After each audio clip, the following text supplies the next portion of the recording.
Hi, Dar. Doon ako sa eskwelahan. Klaro na kay Jerry, mga mika. Hoy, mga mika, klaro na kay din akong eskwelahan. Oh, tuara. I'm so excited mo eskwela. Tuara mo eskwelahan. Those are school. Moto mo yung eskwelahan, mga mika. So, magpaktas na po ta. Baklay-baklay lang.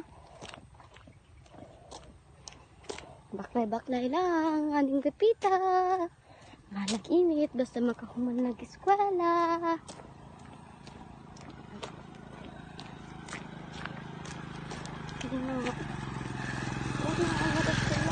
Amiga, oh, shit, tapit na.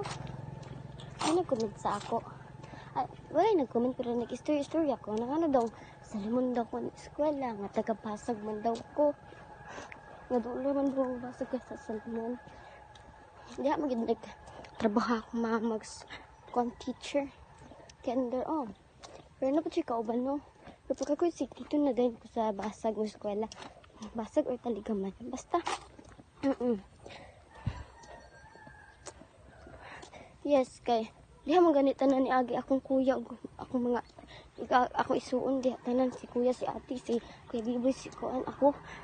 Diha sila nang agigender.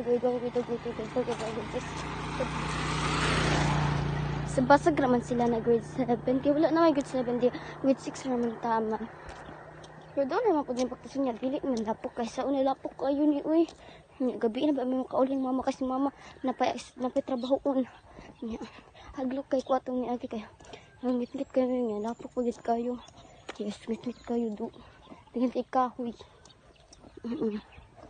So, hapit naman ko sa eskwelahan. Update naman ako.